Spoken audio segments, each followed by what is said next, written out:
Ladies and gentlemen, please welcome back Jasper Carrott.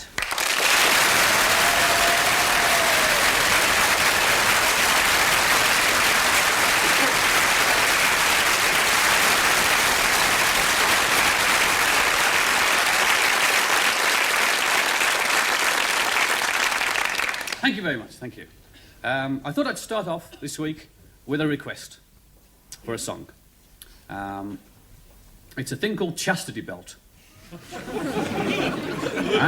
Some of you are wearing them. Hands up all the people that know Chastity Belt. All right, hands up in the air, all the people that know Chastity Belt. And it's from this bloke, this request, and he lives in Goole, and he couldn't make it tonight, which is strange. Well, if you know Goole, you'll know why, really.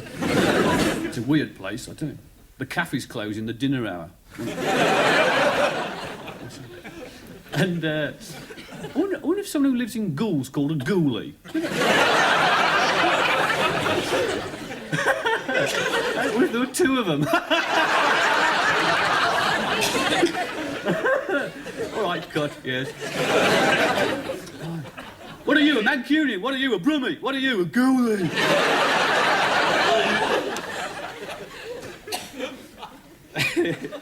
So, here we go. It's a folk song, sort of, because I used to work in folk clubs for quite a while. In fact, I started a folk club many years ago in a town called Solihull. Yes, I thought you'd be impressed. It's Solihull. If you don't know Solihull, it's like it's a sort of a very rich suburb of on the outskirts of Birmingham. One of those places where there's 2 cars in the garage and nothing in the fridge. And it was a few years ago, and I wanted to start this folk club, and in Solihull, because it's very strict, you see. You can't just go and start a folk club like that. You have to go to this sort of committee type of affair, and you have to get their permission, or else they squash it, you see. And they said, well, fix up an appointment and go along and see them. So I bowled along, and I went to the Palace, which it's the council house, beautiful place.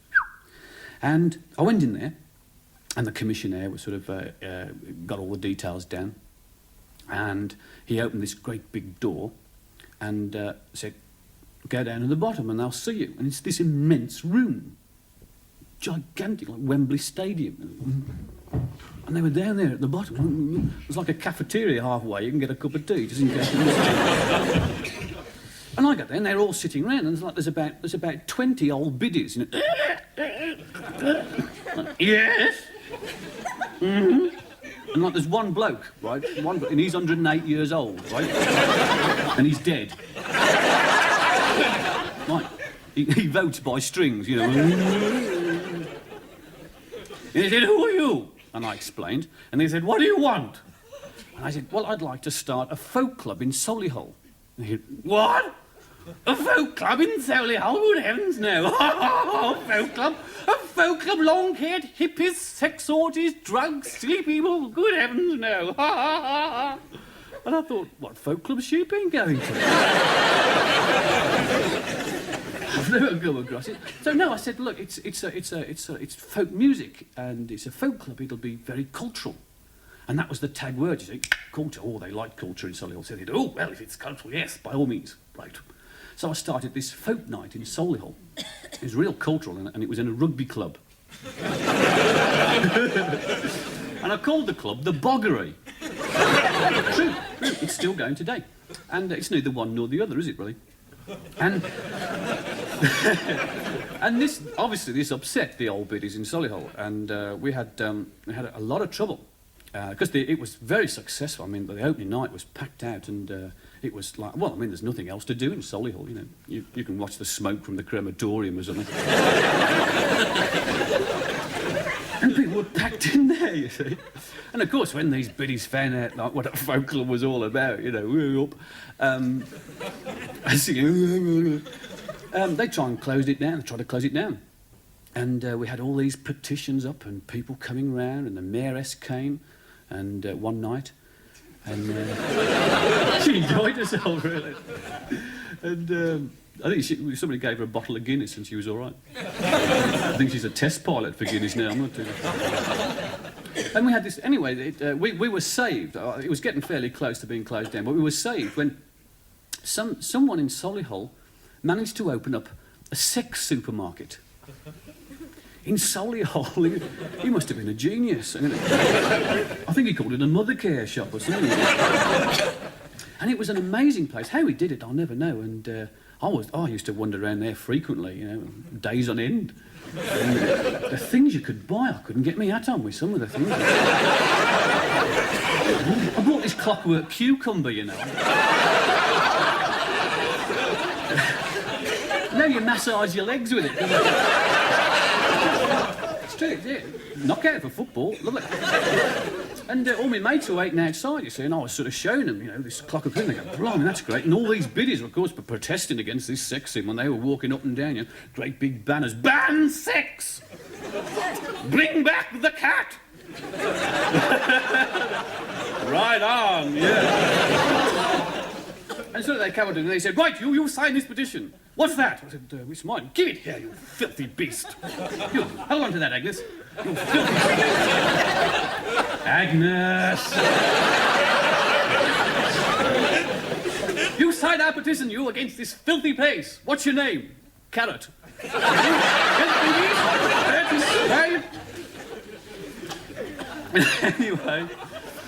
Anyway, it's still going. So if you're passing through Solihull, and most people do, pop into the Boggery Folk Club. Now, I said I'd give it a plug. And anyway, this is one of the folk songs that I occasionally do, and it's a chorus one, so you can join in. And it's this song, Chastity Belt. Right? It was taught to me by an auntie of mine. Right, it's like a middle-aged greaser. She used to get these obscene telephone calls from this bloke who reversed the charges.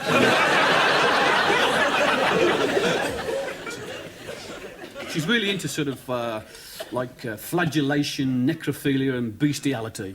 I told her she's flogging a dead horse there. And she also has a terrible habit or affliction called spoonerismitis.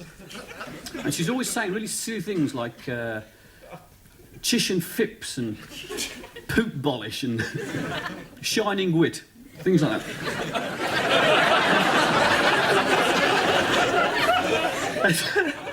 And she taught me this song, Chastity Belt.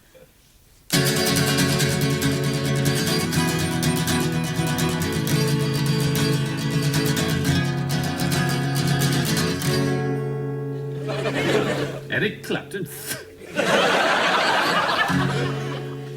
Oh, pray, mental Jaden, may I lee your bother?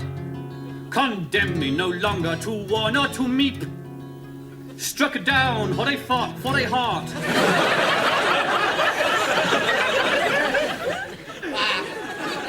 I like doing dead and wying. Let down your drawbridge, I'll enter your keep. Chorus. Enter your keep, noddy noddy, enter your keep, noddy noddy, let down your drawbridge, I'll enter your keep. Knockout.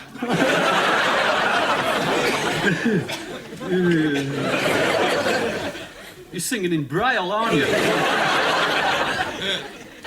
This second verse is sung by a fair maiden, which I try and imitate. Very badly. A couple of reasons. But you can just imagine it. Alas, oh well never't, I am a Tate Baden. I'm married to Sir Oswald, the cunning old Celt. He's gone to the wars. Wars in this case is spelled W-A-R-S.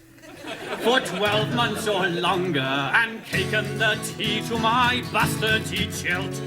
Bevrioddie, bastardy Celt, noddy noddy, bastardy Celt, noddy noddy, caken the tea to my bastardy Celt. Near fought, mental Jaden, for I know a slackbith. To Fizzord we will go on his nor will dock. to try to avail us of his nestle-eye spoilage and see if he's able to unlick your pock. Pick your lock, noddy noddy, unpick your lock, noddy noddy, see if he's able to unpick your lock. Ancient old Slackbith, hey lass, and Saddam, I find I'm unable. My nestle-eye spoilage is of no avail. I can't find the secrets of your combinations. The billy old sarted has yitted a fail. Yitted a fail, noddy noddy, yitted a fail, noddy noddy, billy old sarted has a yitted a fail. Guess who?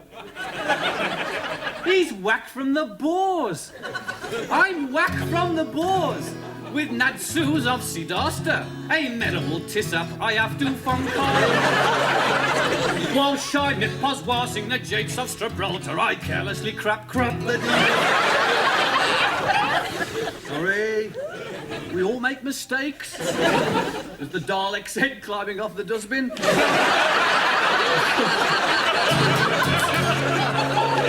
Over the side, noddy noddy, over the side, noddy noddy, carelessly crop the D over the side. Fair maiden, a lass and a lack, I'm locked up forever.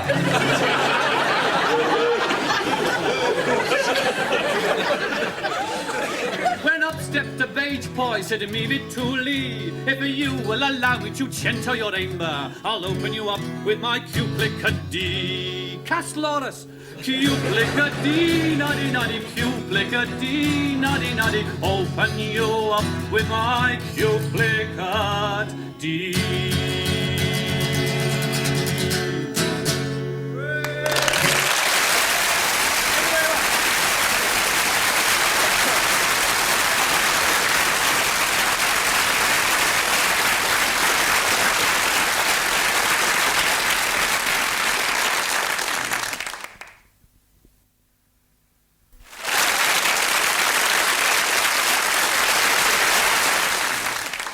Do we have any football fans in the audience tonight? Yeah! Here is some football news. Birmingham City have finally transferred Trevor Francis. They've sold him for £8 million to Tottenham Hotspur. Arsenal, Chelsea, Queen's Park Rangers, Southend and Chelmsford. Plus in return 2 goalposts, a penalty spot, groundsman Julian Cronk, Clement Freud, Margaret Thatcher and a bag of marbles.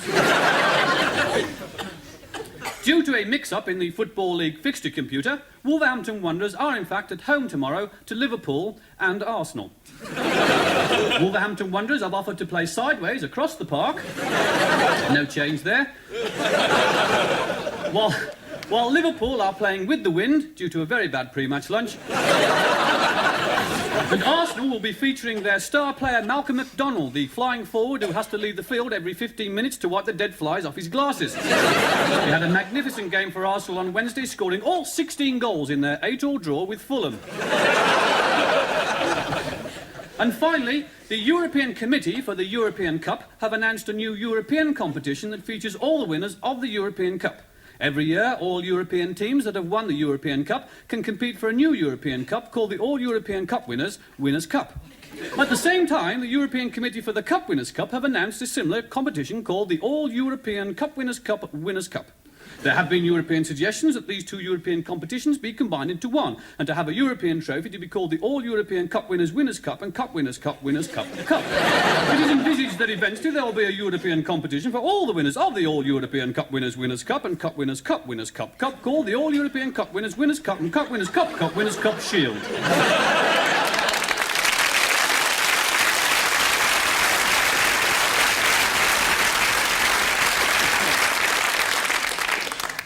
Football for me personally is a great part of my life, really.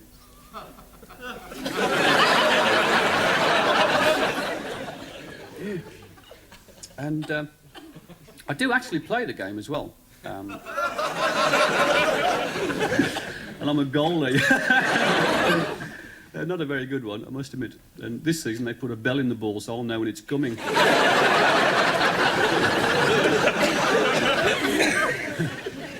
We almost won 2-1 last week. We lost 8-0 again. And I was having a dreadful game in goal. Like, you know, eventually they sort of, halfway through the game, they put me into the sort of centre forward spot. And I wasn't too bad. I nearly got a goal and I hit the crossbar. Bloody hurt. They put me back into goal again and another 5 goals in. And I was really depressed. I got to admit, at the end of the game, I was really down. I sat in the dressing room, sort of on my gloves up, I put my head in my hands and missed.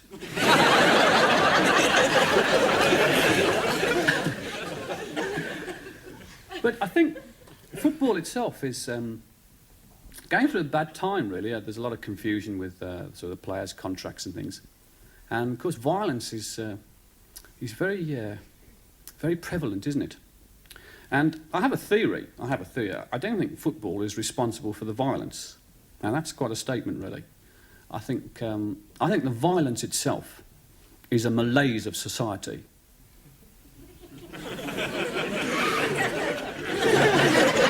What did he say? I don't know, something about mayonnaise or something. No, it's a fact that, I mean, if football wasn't there, the violence would manifest itself in some other way, wouldn't it? Right? In another sport, you know? Croquet. Or cricket. I mean, it's in cricket, isn't it? I mean, you get violence in cricket. Well, certainly unruly crowds, you know. Look, get off, will you? We don't get I don't really know what the answer is. I haven't got one. I've been involved almost several times with violence. Once at an England and Scotland game, and the other was last season. And I went to Old Trafford, and Birmingham City were playing there, and I thought, well, I'll go along. It was the first game of the season, and without being biased, Birmingham won 2-2. That's a win for us, you know. Like, we lose some, draw some, you know. And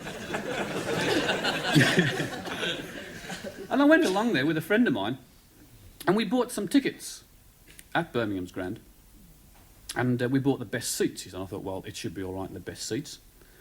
And we went along there, and it was a beautiful day, beautiful sunny day, and Old Trafford is a marvellous ground, fantastic ground, and it was absolutely jam solid, right, with sort of 60,000 people.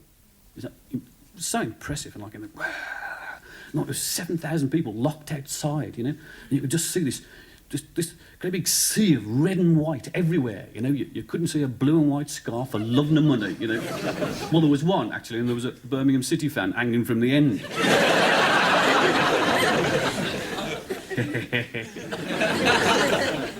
And I sat there with my friend, you see, and the teams came out, and the game got underway, and after about 10 minutes, like, miracles of miracles, Birmingham scored. Away from home. And all the Birmingham fans, there was 125 of us. And we're all sitting in the same seats because we all bought them down at Birmingham City, and we lost our heads. We all went, yeah!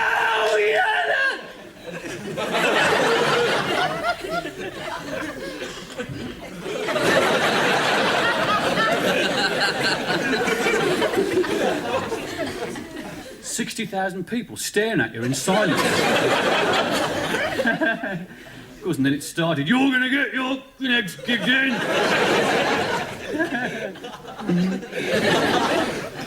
And so, like all the Birmingham fans, clocked it straight away. I mean, just sort of sat there and shut up and cheered United. Except my friend. Right, I was with this mate of mine, and he'd sort of been into football for about 12, 18 months, and he was a bit naive, and he used to like rally driving, you know, but then he swapped to football. I think he likes the colours or something. And he was sitting there, and he kept getting up going, "Go on, City, shove it in the net! Go on, Trevor, skin him! Go on, City, show what it's all about!" Sit down! Look, I'm punching his face.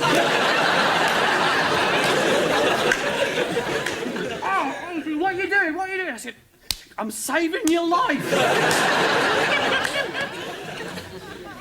He said, what do you do that for? I said, well, I just wanted you to shut up. Why? I said, well, it's Old Trafford. You don't start shouting for the opposition here. You just come along and cheer United. Why? I said, well, because they don't like you cheering the opposition. What them going to do about it? I think I'll give you a very stiff talking to, Alan. So I sort of settled him down, and then anyway, luckily, like, you know, about 15 minutes later, United scored and equalised, and I thought, thank God for that. And then about another 10 minutes, they took the lead, and I thought, yeah, well, great, I could go down to the bog at half-time. So half-time comes, and I went down there, you know, and all the United fans are sort of massing round and were very happy, and I thought, great. And my mate came down, he said, yeah, go to the bog. He said, I'm going to get a bovril. It's Birmingham tradition, you see. So I came out and I'm looking for him. He's right at the end of this canteen. There's hundreds of United supporters around. He said, "Hey, Carrott!"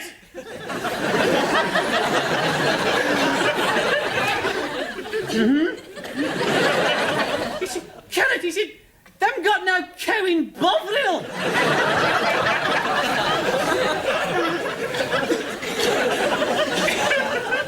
So I went up to him, I said, shh, why? I said, it's fairly obvious you come from Birmingham, Alan. Said, and they might hear. He said, don't worry. He said, I've been talking to him during the break. I've been telling them how lucky they are to be 2-1 up. Hail Mary, Mother of God.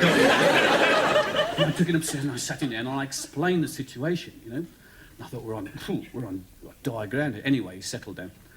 And you can never trust Birmingham to do what you want. They went and equalised, didn't they? And all the Birmingham fans went, yep.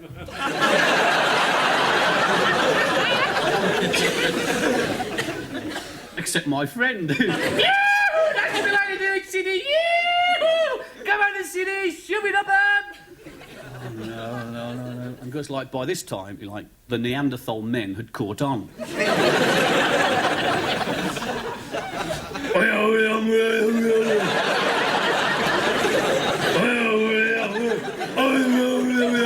Kill.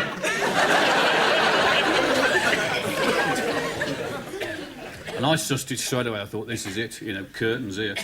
And I thought, well, the only thing I can do is, like, you know, at the end of the game is try and hide him. So, end of the game came, and I moved him down about 4 rows, and I sort of stuck him with this mob of people. And I said to him, whatever you do, shut up. Why? And we had to go up some steps to an exit and down the steps. And as we were coming up to an exit, I could see all the Neanderthal men round the exit, you know, looking for Birmingham fans. And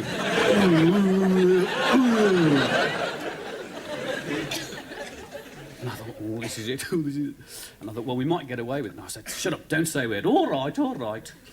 We're getting up to about 4 steps away, and he sees this Manchester United one. He goes, good game, wasn't it? Thought you were a bit lucky to get a draw there, you know. I thought we should have had about 6 in the second half. Know what I mean?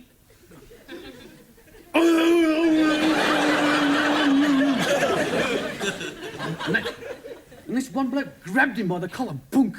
And I thought, this is it. It's curtains. And I mean, you've got to help a mate out, haven't you? I tell you, I was trying to get past like nobody's business. And he got away with it. Because, he didn't twig what was going on. And he looked up at this bloke, he said, how you going, mate? All right?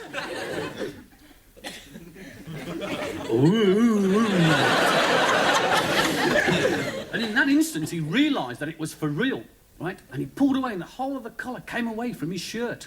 And I thought, that's it. And I shoved him down. The Neanderthal man was highly delighted.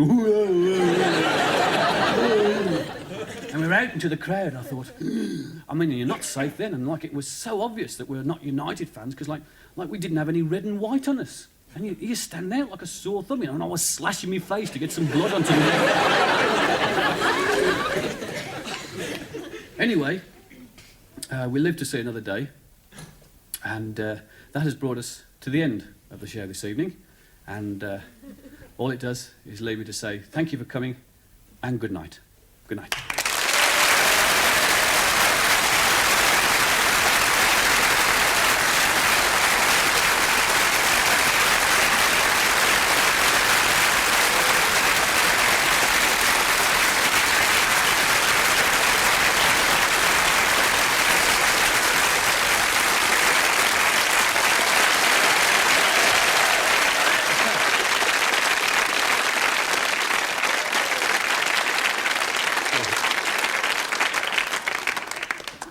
Well, what can I say?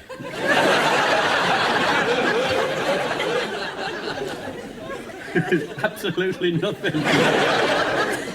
All I can say is that if you've enjoyed the show half as much as I have, well, I'll have enjoyed it twice as much as you.